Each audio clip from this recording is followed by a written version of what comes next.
வணக்கம் நண்பர்களே. பூக்கிற செடி மட்டுமே அழகில்ல, பூக்காத செடிகள் கூட ரொம்ப ரொம்ப அழகு தான்.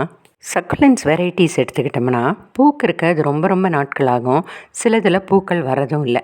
ஆனால் நீங்கள் பார்க்கும்போது சிங்கிளாக வளர்கிறத விட பஞ்சஸாக அது வளரும்போது பார்த்திங்கன்னா அவ்வளவு அழகாக இருக்கும். ரொம்ப நாட்களுக்கு அப்புறம் அங்கங்கே அழகான பூக்கள் கிடைக்கும்போது அவ்வளவு அழகு. அதே போல் தான் கேக்டஸ் வெரைட்டிஸும் சென்சவேரியா வெரைட்டிஸ் கூட. அதில் நீங்கள் பார்த்தீங்கன்னா புது செடிகள் அங்கங்கே முளைக்கும் போது பார்த்திங்கன்னா அது ரொம்ப ரொம்ப அழகாகவே இருக்கும். மெயின்டெனன்ஸும் இதுக்கு அதிகமாக தேவைப்படுறதில்ல.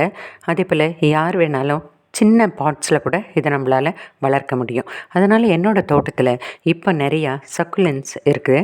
அதை இப்படி நாங்கள் வளர்க்கும்போது பார்த்திங்கன்னா அது ரொம்ப ரொம்ப கார்டனை அழகாக்குது. ஈவன் குரோட்டன்ஸ் கூட பார்த்திங்கன்னா டிஃப்ரெண்ட் வேரியேட்டட் லீவ்ஸில் இருக்கும்போது அது பார்க்கும்போதே மனது ரம்யமாக இருக்கும். உங்கள் வீட்லேயும் இது இருந்தால் கமெண்ட்ஸ்